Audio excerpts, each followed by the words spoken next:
All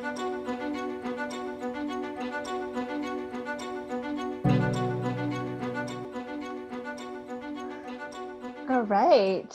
Hi, everybody. Thank you for joining us today.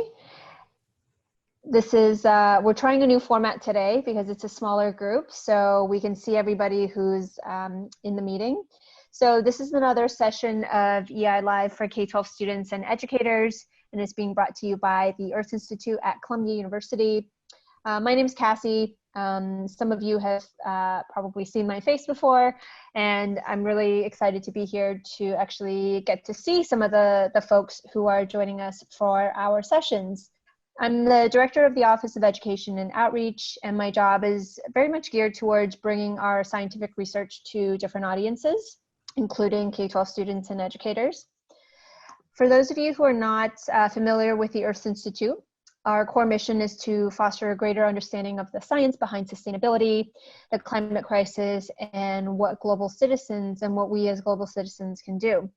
Experts that make up the Earth Institute include earth scientists, economists, business and policy experts, specialists in public health and law, researchers, teachers, and students. The Institute is actually made up of more than 24 or so research centers and several hundred people who work across many disciplines and schools at Columbia. What we're hoping to do with these sessions is to introduce you to our interdisciplinary work through our experts. And we'll have sessions until the end of June for K-12 students and educators. And we just released our sessions for May. So if you're interested in finding out more about those, please reach out to me directly. So today we're going to hear from Dan Osgood, who works for the International Research Institute for Climate and Society at Columbia. He's going to be leading us through a discussion and game simulation that mimics the decisions that farmers have to make in the face of climate change. And our format, as I mentioned today, is a little bit different than some of the other sessions. We're going to be utilizing a poll in Zoom, and there's also a chat box at the bottom that we're going to be asking you to respond to questions. And if you do have questions, feel free to type it in there throughout. We'll be monitoring that throughout the entire session, and we want to make sure we get back to people's questions. And Dan's going to make this a very interactive session, so if you do have questions, you can either type it in the box, or there's a raise hand function to the right of the screen where everyone's faces are. And so we're gonna just try this out in this new format. And once the session is done, we're gonna share a link with everybody. And I think that's pretty much it from me. So I'm going to hand it over to Dan, and he'll get things started. And here we are. So I like it a lot. You don't have to, but if you turn your video on, it's fun for me to see faces on this gray day. So, you know, for the extent we could do that, it's kind of cool. You don't have to again. But you know, it's hard to do this stuff through Zoom. And I guess one of the questions is, so I can gauge the, before I continue introducing, so I can gauge my, my sense of humor and make sure that my jokes are annoying to the right audience. I'd be curious to know, one, if there's what grade levels people are at, and who are educators and who are just curious. And I think Cassie has set up a poll yeah, if you could just say that, I'm just kind of curious to see which kinds of people will be annoyed with which kind of jokes. And I'm gonna call myself, I want to say other, but I'm gonna call myself an educator. Because, all right. So click on that, and this is, oh, cool. This is fun. It's nice to see other people actually, without me. Yeah. So it looks like what does it say? What's it say, Kathy? Oh, okay. So I was just going to ask you if you can see the poll results. So we have 7 students, 9 educators, and 2 individuals who've identified themselves as other. Okay. And I think our target audience for this was middle school students, but I definitely see students who are on here through the cameras that are younger as well. So that's fine. Yeah, that works fine. I'm a dad with a daughter in middle school. She's in the 7th grade. So I'll be really familiar with what she's doing online in terms of things like math and the other classes that she tells me about. And also what kind of jokes annoy her. So, but these materials we've presented and worked on with people who are very young and very not so young. And so hopefully we can make it interesting for everybody. So I'm, as Cassie's mentioned, my name's Dan Osgood. I'm the lead scientist of the financial instrument sector team, which was a title given to me in a way that it would, all the words had to be something that we didn't need to get permission from HR. So they've accidentally given me the name, the lead scientist of financial instrument sector team, or FIST, which was accidental. And so it's kind of like I have a Marvel franchise. I'm actually an economist, which technically is called a dismal scientist. It's if you anyway, yeah. So the group that I work at, IRI, the International Research Institute for Climate Society, was founded when they, more than 20 years ago, when they figured out that you could forecast things like El Nino and La Nina, and that you might be able to use forecasts and climate information to help people predict things like floods and droughts and stuff like that around the world. I do stuff related to economics from that. My background is agricultural economics, and I used to work in agricultural extension in the Western US, and that's foreshadowing. So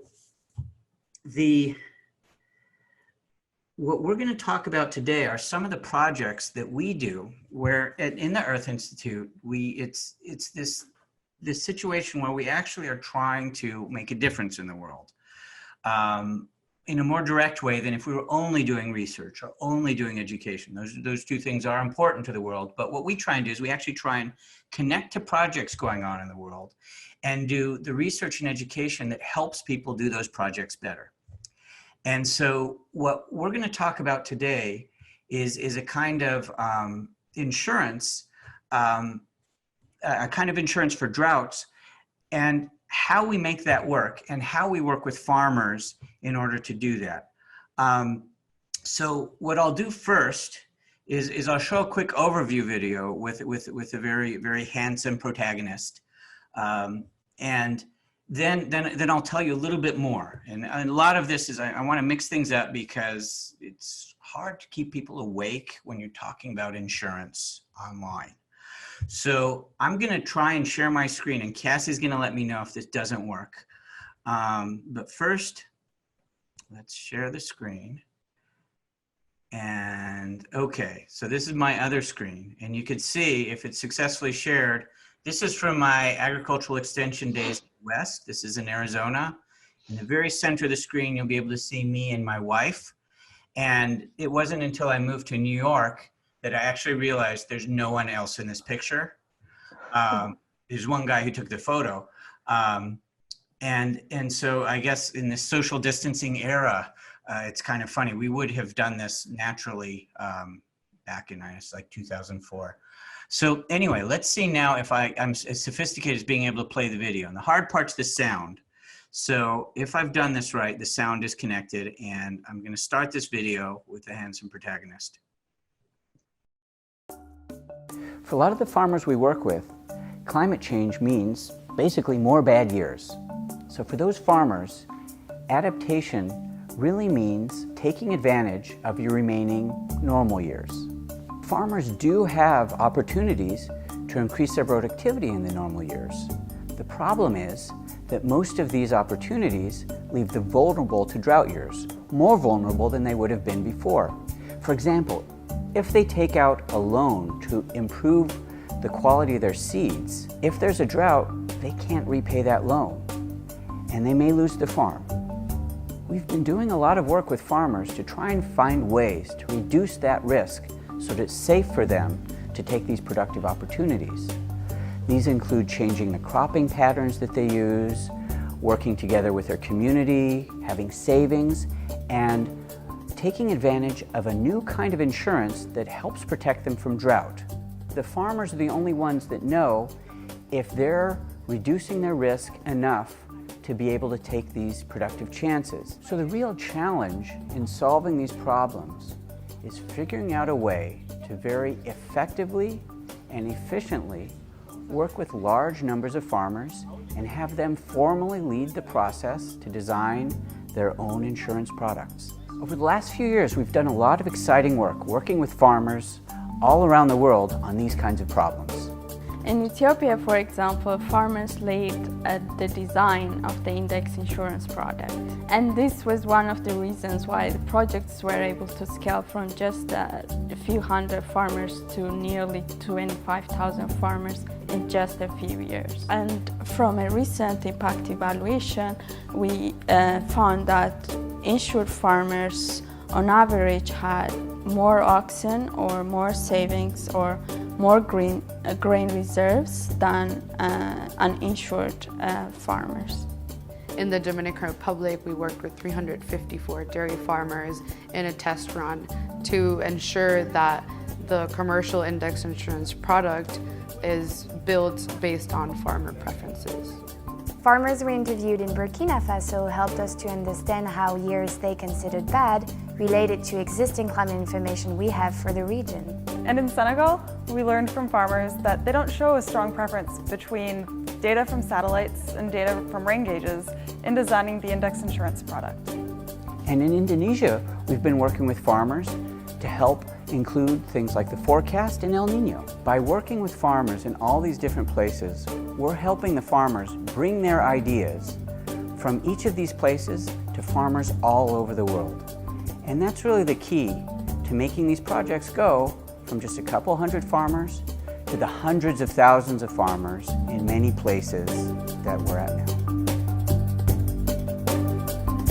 So, okay, so this is the kind of stuff that we're doing, and you see some of the team members who've been working on these kinds of things, and they're from around the world and from many different kinds of academic backgrounds.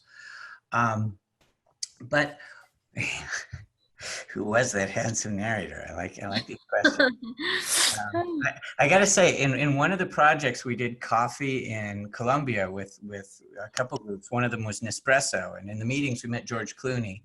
And I think I'm officially not supposed to use his name. That was the agreement in the contract. So we might have to edit that one out too. But he was a very nice guy. And that was not him in the video. Okay, so we this is a challenge when you're working with climate information with people around the world to try and do something that involves decision making. The challenge is we have to work with probabilities and understand probability distributions, which those are the kinds of things that we have to talk with farmers about, we have to talk with government people about, people in the UN about it, and with engineers. And so what we have to do is we have to have a way of connecting what the farmers' concerns are with probabilities with, and that was the dog, must have heard the cat, with other things that that the engineers are thinking. And we're trying to use satellites and spacecraft to understand what looks like a drought that might be a problem for a farmer. So we have to talk with farmers in a very good way so that they understand the probabilities that they face, and we understand the probabilities that they face.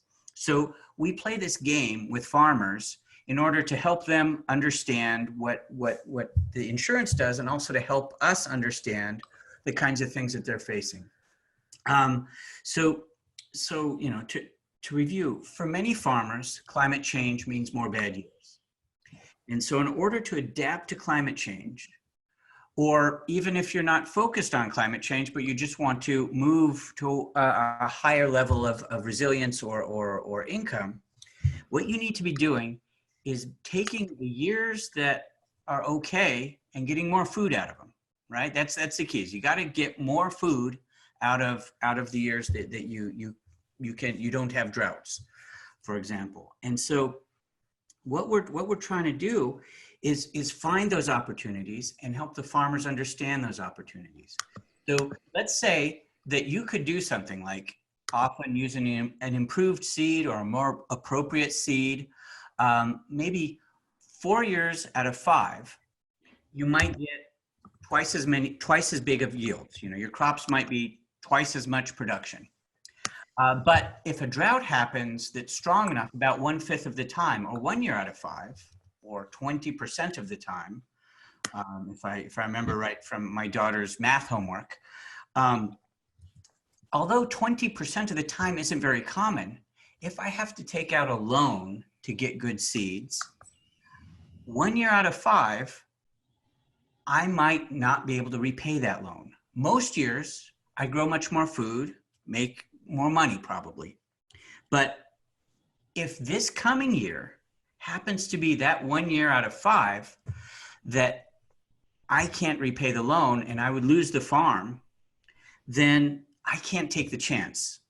And so usually what we find is that we're trying to help people design insurance projects where farmers can produce more food and make more money most years. And with that extra money, they can have more money, but they can also pay for a little bit of insurance, which would provide a payout in that year in case this 1 year out of 5 happens. And it doesn't even have to happen. That's how probabilities work. It's not like you go 4 years and then you have a drought. You go 4 years, you have a drought. You might never have a drought. But if it's too dangerous to take out the loan, then you can't be the farmer that you want to be. So this is an exercise that we go through with the farmers to talk about these kinds of questions and understand them. So one of the things that we put in the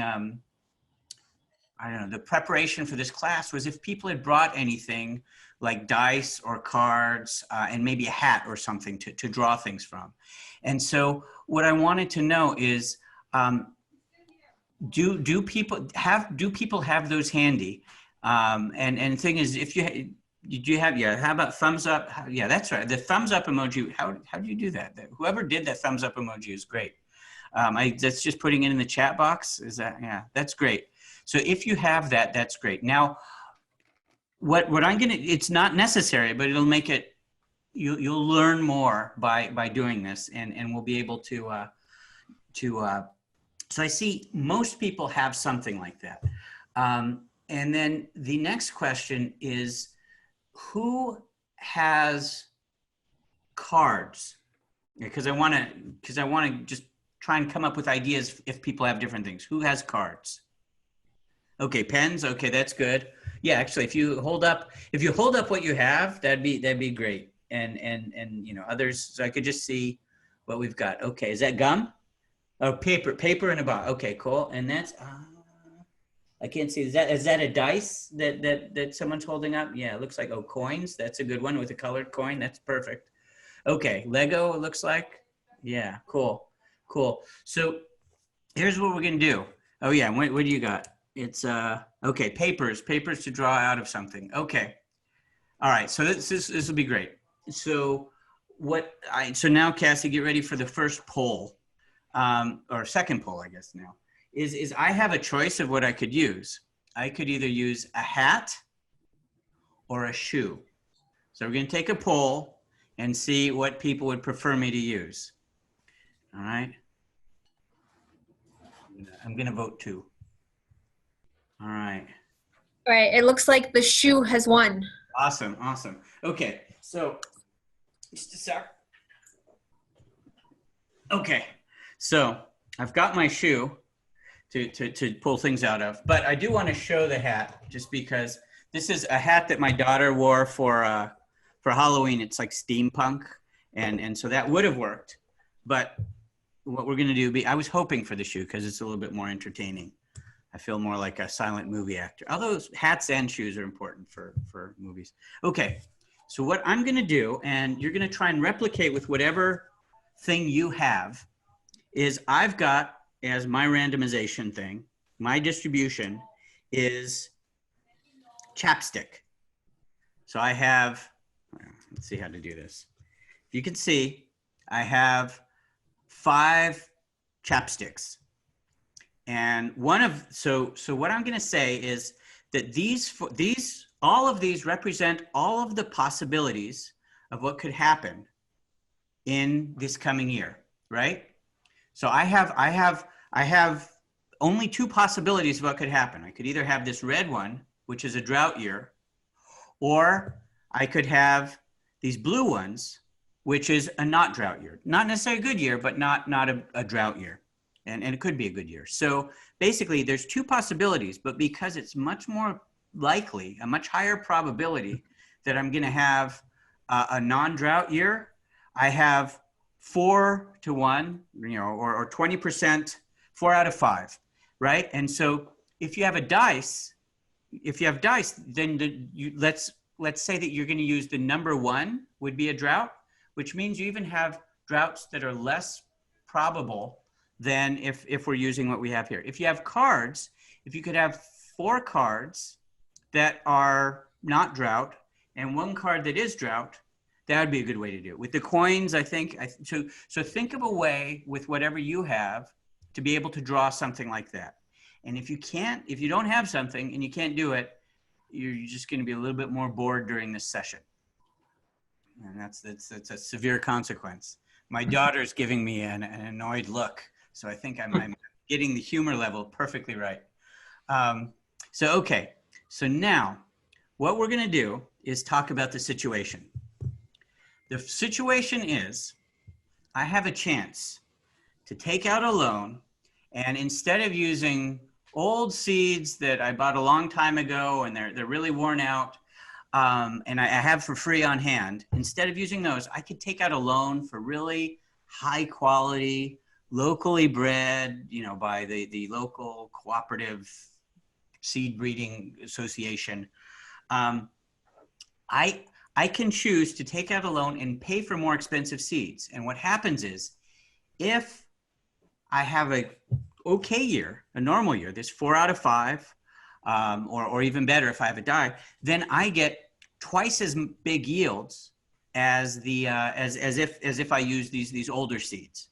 But if this year happens, I don't get enough yields to repay my loan, and I could lose the farm, right? So that's the choice that's facing me. So what I want everyone to do is to think about what choice you want to make. That's the first part. And then we all put our things, all our possibilities, our probability distribution, we're going to put it into the shoe, or not everyone has a shoe. I mean, probably everyone does have a shoe. But my shoe, I'm putting them in. And this is kind of gross because it's chapstick. So there they go. They're in the shoe. And so what we're going to do is each one of us is going to, and so we're going to close our eyes, shake up. Oh, that smells fine. And then Cassie's going to do a poll, and I want each person to say whether they had a good year or a bad year come out of the shoe, or whatever they have. Okay. So do the poll, and then answer. Did you get the drought year or a non-drought year? And here we go. I'm gonna secretly. Okay.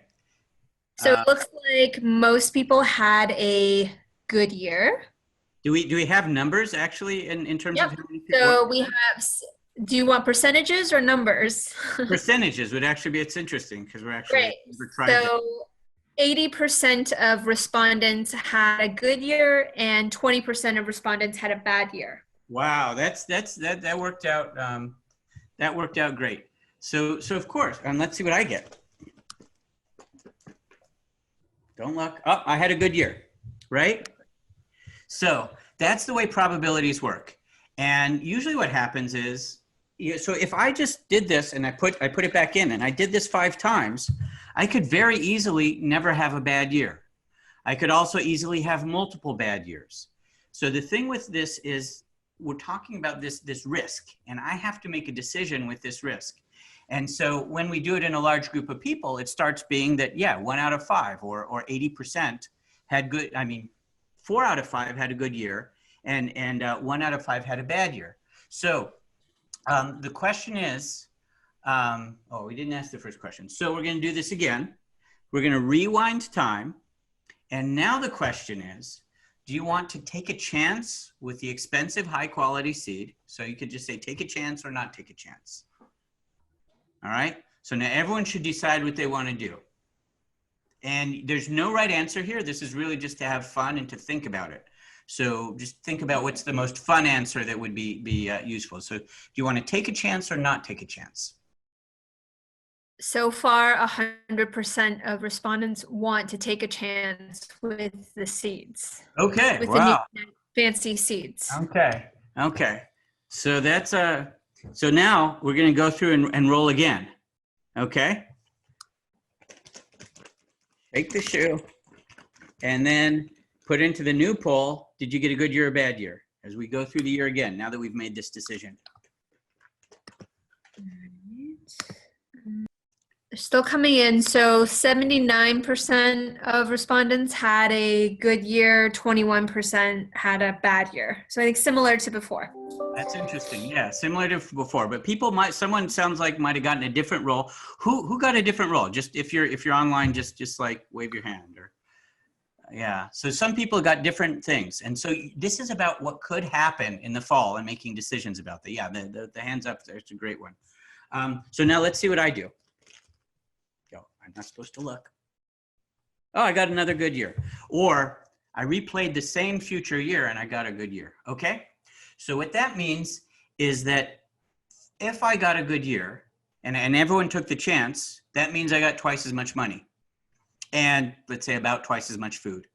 But if I had a bad year, I lost the farm, right? And so that is a situation that many farmers are in. And, you know, when we do this with these, you know, this is actually, these are the kinds of odds of many business decisions. It's like this kind of risk is the kind of risk that many people do face. And they make decisions about it and they take chances and they lose sleep over it. So now what we're going to do is we're going to have two decisions. Let's imagine that there's this thing called insurance. And with many of these projects, we're trying to make insurance possible for the first time. And what's going to happen is, if there's a drought, there's going to be there's a satellite that's in space that's looking over the whole world, and it looks for droughts. So if there's a drought while you're growing your crop, that satellite is going to notice it. And what you can do is you can pay a fee. And if you, if the satellite sees the drought, it will pay for your losses in the bad year. In the good year, you just lose the fee. And the way that this works is the fee is going to be something where, so remember we have, let's say that your value of your crop is $100. What this would be is you have to pay in the fee for the money that you get out. So basically, if you were going to get $100 once every 5 years, it would be the percentage. You'd have to pay $20 per year. Plus, you have to even pay a few fees so that, you know, the insurance company can pay for desks and their, you know, their work at home these days. Yeah, it's work at home humor. I don't know if it's too soon. But the you have to pay a fee, and you don't get any money out of this. You have to pay a little bit of a fee to protect yourself from the risk. But what it would do is, if you get a bad year, you would get a payout, and that would cover your losses. It wouldn't make it be so that you had a good year. It would just be so that you don't lose the farm. It wouldn't be that you could. You might even be slightly worse off, but you wouldn't be losing the farm. So now we're going to replay the game, but now there's two choices.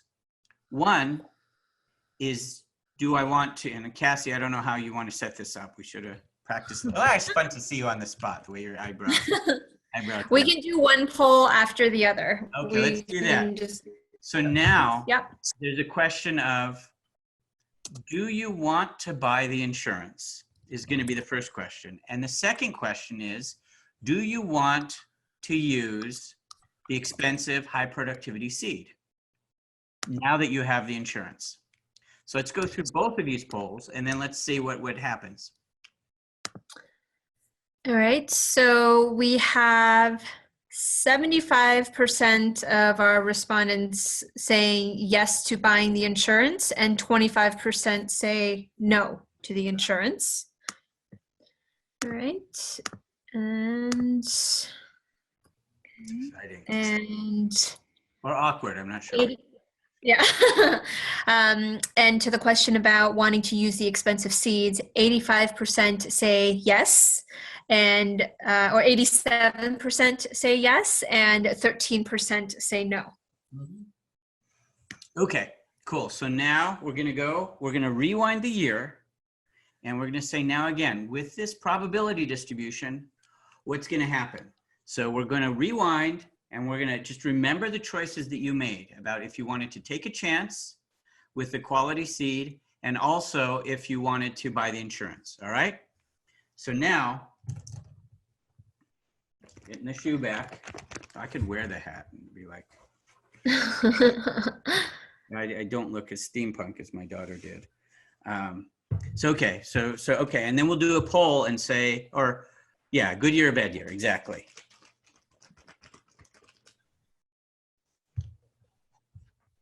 So 73% had a good year and 27% had a bad year. Okay. So now notice that wasn't exactly 20%. You know, we do have this uncertain. Oh, and I got to see what happens to me. Oh, look at that. I had a bad year. So remember, so just think about this from my perspective. Let's talk about me, because I haven't got enough time to talk on this. If we were just looking at the basic math, we would think I would have to go 5 times to get a bad year. But I only went 3 times and I got a bad year. So we just have to remember that it's uncertainty and probabilities, and this is what it is working with risk. And so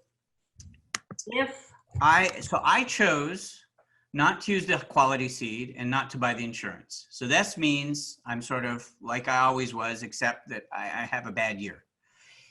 If I had chosen to buy the insurance, I would have had something where it's like, oh, I'd have gotten a payout, but generally it's not clear where I would get the money to buy the insurance. You know, I might not have enough money to buy the insurance. On the other hand, if I had bought the expensive seed and I did not buy the insurance, I would have lost my farm. If I bought the expensive seed and I had bought the insurance, I would have been sort of in a bad situation, but I wouldn't lose the farm. Now, if I had had a good year, which most people did have, I would not have had to pay insurance payout. I would have lost money on the insurance, but I wouldn't have to worry about the situation of having bought the seed and losing the farm. So if I bought the insurance and bought the quality seed, then in a good year, most of the time, I would be doing better. And so that is identifying what that situation is, how you build a product. If, you know, there's a lot of different options that development organizations or local organizations say, or international organizations say, there's this magical seed, there's this, you could buy an ox, we like this practice, but it costs something. This kind of question, we have to see if from the farmer's perspective, from the people who are presenting the options, and from the insurance perspective, if it works out or not. And if it's something that for a farmer is making sense or not. And it's also very important is that the farmers do not buy the insurance if it's not something helpful for them, and that they do not take the chance if it's too dangerous for them. So that's sort of the starting point for all these kinds of things. And we go in a couple different dimensions of, you know, we use these games to try and find out, usually farmers have things that they want to do themselves. They say, if only I had a little bit less risk, I could get fertilizer or I could get compost and I could increase my yields. And they say, could we use, and even the first project we did, the farmers said, look, there is a seed for peanuts that I want to use that came from, you know, the local government seed office that they made specially for this region, but I don't have the money to do it. and I wouldn't be able to repay a loan to be able to, if there's a drought. So the farmers, when they play this game, they talk about what their opportunities are. But coming out of the game, they need to be able to say, I don't want to buy the insurance because it's not helping me, or I don't want to buy your seed because it's too dangerous. So we do a lot of research on these kinds of things. And so now we're going to go back to, this is kind of like the Sesame Street model of taking commercial breaks that are educational. So now, actually, well, let's save the questions to the end. So now I'm going to play a next video, which is a little bit about some of the kinds of research that we do related to these things.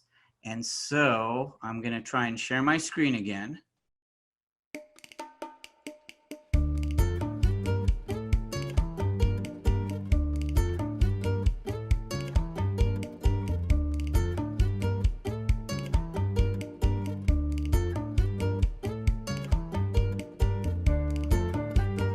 Le voy a ser sincero que el 95% está perdido, fue perdido. Y este año no tenemos ni para el gasto ni para pagar los créditos.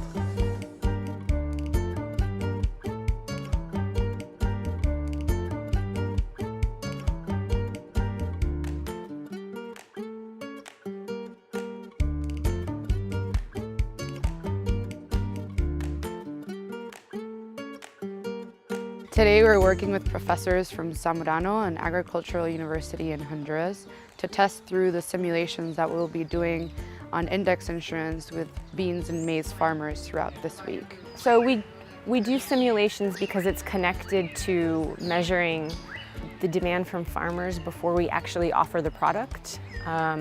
So like any kind of product, you want to iterate on what consumers want. So the idea is to have a simulation that's fairly similar to real life. We offer them a certain amount of money that they then distribute over several options. And it also prepares them for when they are going to actually put their own money up front, what they should expect. The simulations are played with different types of farmers in different countries. We have to refine them based on local context, so we focus on two main considerations. First, we look at the specific needs of the farmers and our local partners. And second, what are the research questions we want to answer? One of our big questions is whether or not farmers would prefer to buy insurance as individuals or in groups, because a lot of the farmer associations that we work with already have informal risk-sharing mechanisms.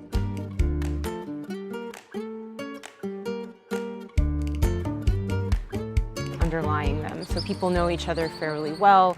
And how does formal insurance then intersect with those informal risk-sharing mechanisms? Puede ser que quieren poner todas en una. Es posible también. No tienen que dividirla entre tres.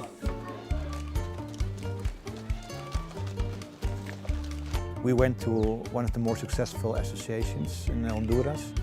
They are in the south, in Denali, and it's an association about 1,200 members. Salió blanca.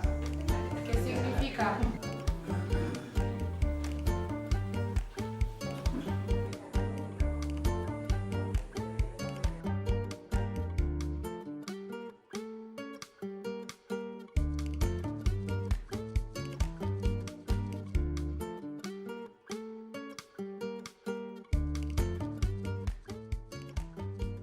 No, sí al principio sí se leía ya difícil, pero después va agarrando uno.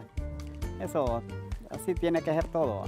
O el grupo va a decidir si el que perdió. Overall, the simulation activities were successful in that we were able to capture the farmers' perspectives. This information will be instrumental in helping design the final insurance product in a way that better suits their needs. I really liked the interaction between the farmers and also between the research team. Farmers play and think what they have to do and not only upfront talking. And that gives a lot of discussion and questions especially. I never had a workshop with that much questions. I really think that's great. Pues con esto estamos, ¿verdad?, obteniendo mejores conocimientos para mejorar, ¿verdad?, quizás nuestra productividad o buscar unos enlaces para superar la situación difícil que estamos viviendo en este momento.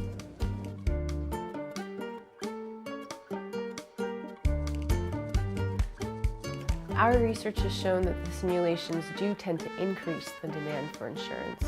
En esos juegos lo que nos dieron a entender era para aprender cómo un seguro trabaja, en qué forma se trabaja con un seguro. Ojalá que no sea un juego, ¿va? Que el seguro sea una realidad y que podamos comprarlo. Pero sí, miro que es sería una buena ayuda para nosotros.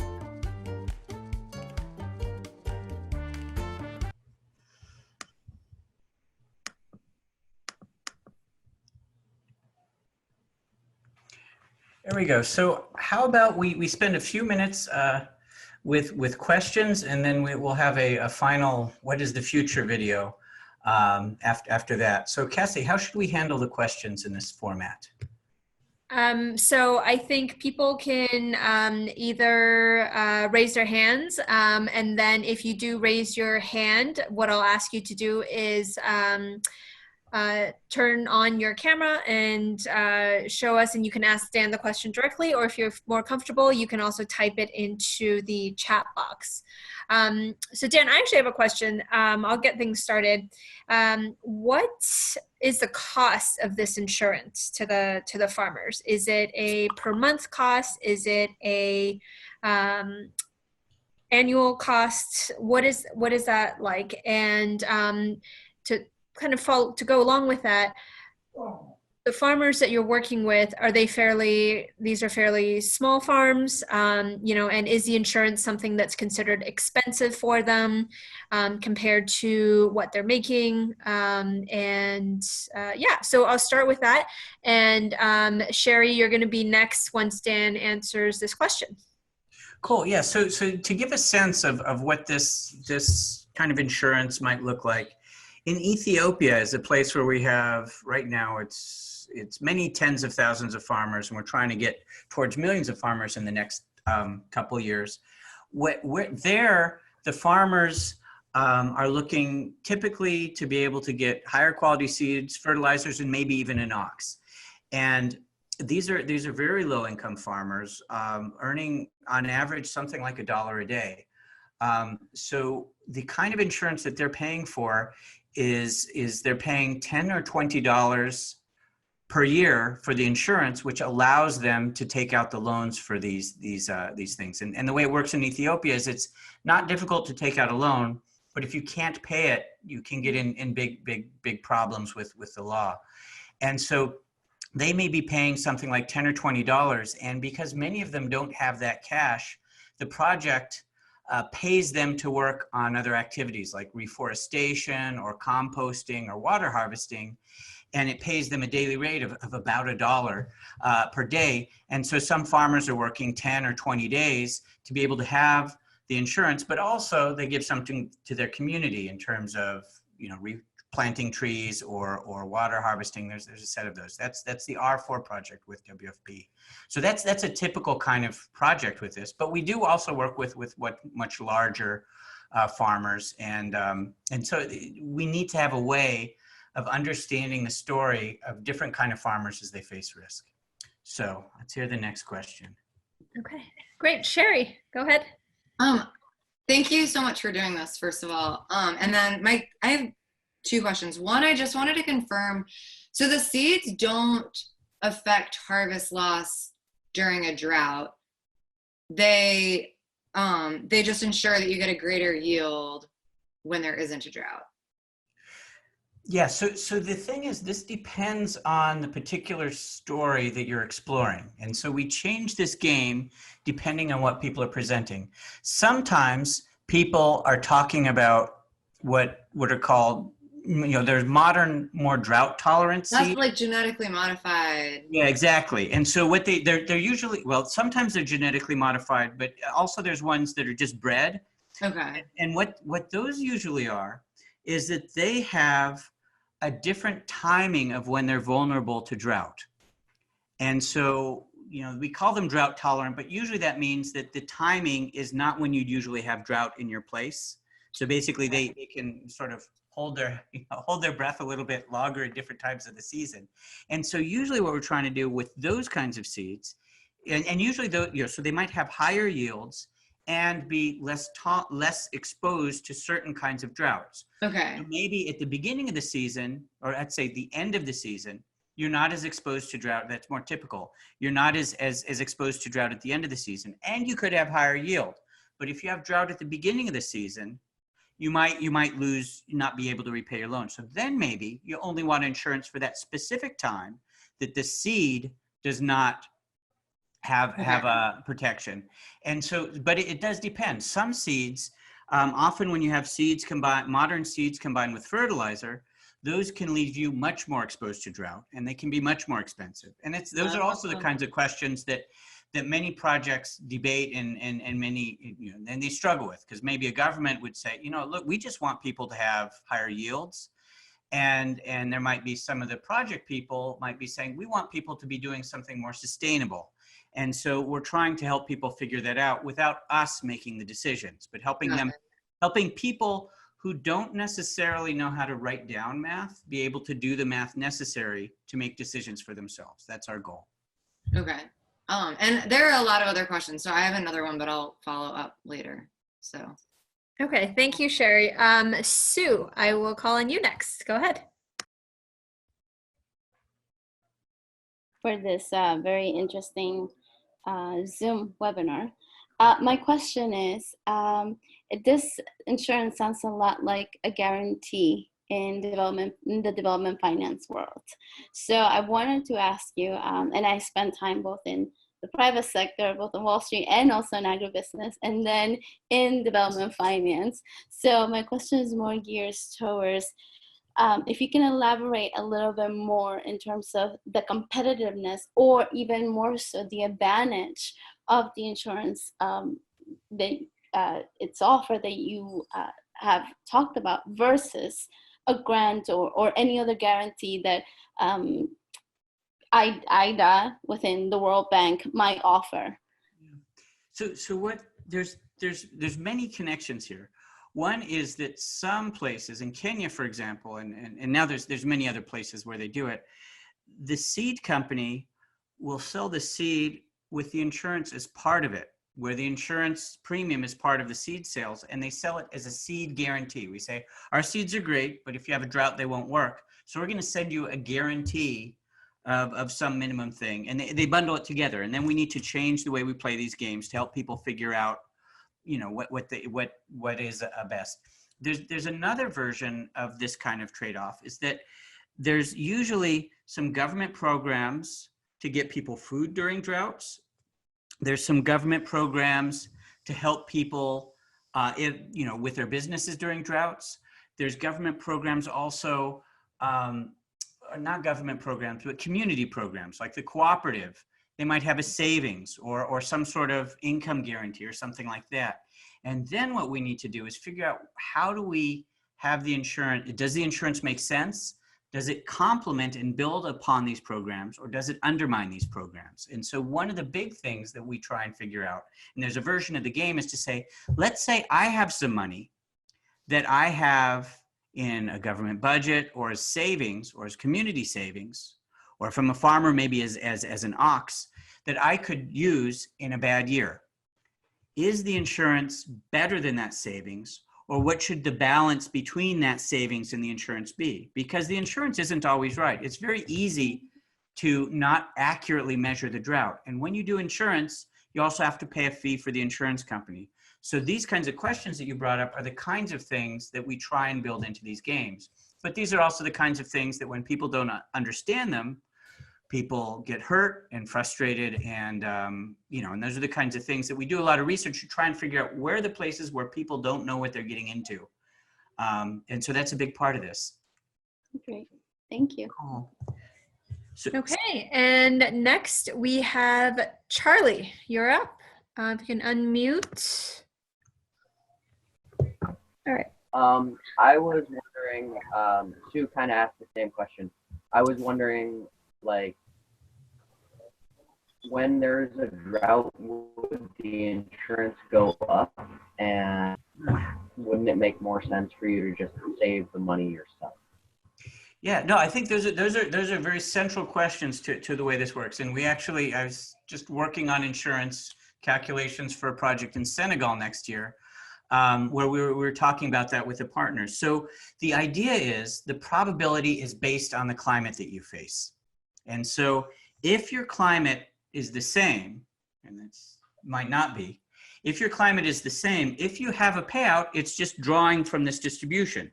So it's not like with if you're a driver and you have an accident, that's a hint that you might not be as good a driver as people thought, and you should change the probabilities and change the prices, increasing the prices. If the climate is not changing and you're just taking draws from the climate, then the price should stay the same. And that's a big argument that we have with these different projects. Now, of course, because the climate is changing, we need to take that into account. And so the point is, over time, the insurance will get more expensive. And now we need to think of new opportunities that we could do with having, you know, instead of 4 years out of 5, it might be, it might be 3 good years and 1 bad year could be our odds. And then we need to have an insurance that would work with this price and an opportunity that is strong enough to be able to, in 3 years instead of 4 years, be able to make the difference. And so this is a way for us to figure out if things add up. And then like you say, we try and compare. Usually the projects have a savings component and an insurance component. And what we're trying to do is figure out how much, usually the savings works for things before the losses get too big. And when you have a really, you know, for example, if you have insurance for your car, usually it makes sense for you to pay for the small things that happen to your car using your credit card or your savings. But if you lose your whole car, that's hard to just keep enough money. You don't want to just keep cash handy to be able to buy a car whenever you feel like. I mean, I'd like to do that, but that's hard to do. So you might use the insurance for the things where your whole car is destroyed. And at a certain point, you say that problem is small enough that I could manage it with my savings. And trying to find that boundary is a big part of this too. So Cassie, should I start the final video or should we take more questions? Let's start the final video. I do want to respect people's time if you've got something else up at 3. So Dan, if you want to start the final video and then we'll come back, and if there are additional questions, we'd be happy to address them. Cool. So now I have to do share screen.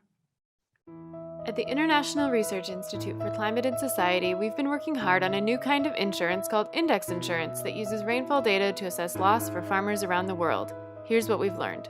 10 years ago, weather index insurance was only a few pilots, totaling a couple thousand people around the world. We'd take crop models, apply the economics literature, do a farmer survey, and build a product. But what we found was farmers weren't that interested in the product. It wasn't even clear that it was useful. We had the problem a lot of scientists had. Our research was only tangentially related to the actual problems that farmers were facing. The insurance, in theory, could protect hundreds of millions of farmers.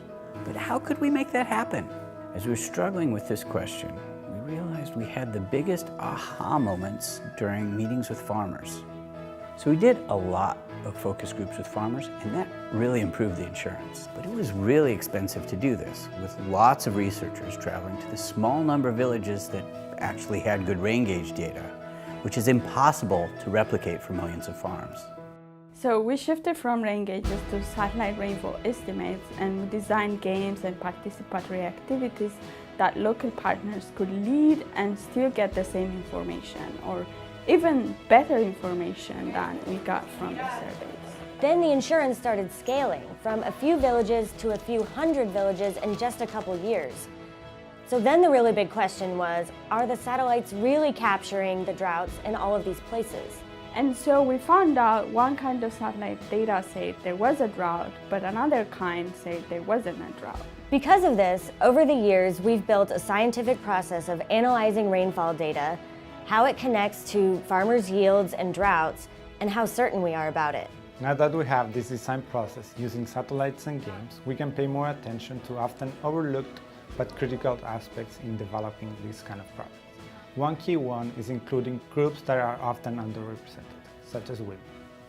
And we found that including insurance regulators and other policymaking groups from the beginning has led to regulators being more supportive of the product, which hasn't been often the case. The other thing that's clear is that insurance is not a silver bullet, and it's not enough on its own.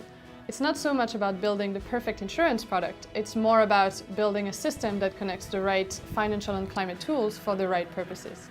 Although we've scaled up to millions of people, there's still potential to reach hundreds of millions. So the whole world is using phones for mobile banking, contracts, surveys. So why not use the same technology to scale up interactive design like we've been doing with in-person games? So that's what we're working on now, using technology so that the farmer can build the product that they're going to use.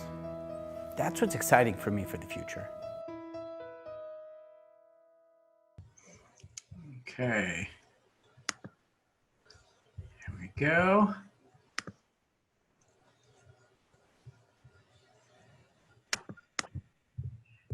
Great. Okay. So, Dan, do you have any sort of final comments to make about either the video? We can also, actually, we can also, Sherry, did you have another question? I wanted to come back and see if you, you wanted an opportunity to ask additional questions. It was really fast, which was just that if you have an extra yield, does it drive prices down? So like if there's too many seeds, that was all. Yeah. So that's also another thing is when you have a good year, prices often drop. And when you have a bad year, prices go up.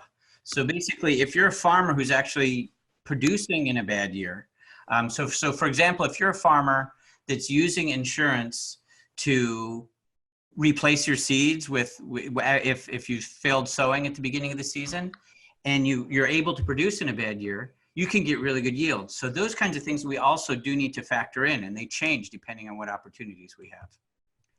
So cool. And I see that there's a chat about the some games, climate related games. That looks really cool.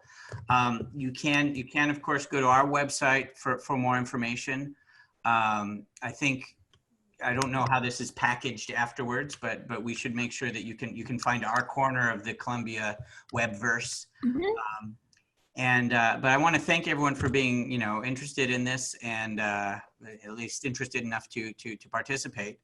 And you see that as we try and move towards using technologies like phones to work with farmers in this era of the coronavirus, that's really a big important thing, because now we need to work on mathematical decisions across people, around the world. And so that's what we're working on now. And we didn't know that's what, of course, we'd be working on right now, but that's what we're focusing on, which hasn't changed that much from what we'd be focusing on without that. Great. Dan, thank you. Yeah, thank you very much, participants. If you have specific questions you want to follow up with Dan about, I'm actually going to copy and paste his profile page from IRI, the International Research Institute for Climate and Society. And you can feel free to follow up with him. What we'll do is get a recording of this video up. It'll go up, and so the Earth Institute has a YouTube channel, and all of these EI Live K-12 sessions are going to be up there. What we're going to do is just edit the video a little bit and then get that ready to go later this week and early next week, if not earlier. We will share that link with everybody who's registered for the event, and we'll also share the links to the videos that Dan has shared, so that if you want to use this in your classrooms or come back to it and watch it at a later time, we can do that. We have the EI Live website actually just launched today. So what's going to happen is that all of everyone who's registered for one of these events will also get that link. And in addition to having the videos, we're also going to share some additional resources and readings that are relevant given the topic. So thank you again, everybody, for joining. And we hope that you will join us for a future session. Thank you very much to Dan for playing the game with us. And we will see everybody soon. So stay healthy and stay safe, and have a great rest of your day. Next time I'll tell more bad jokes. Thanks a lot. Thanks, Dan. Bye-bye. Bye, everybody.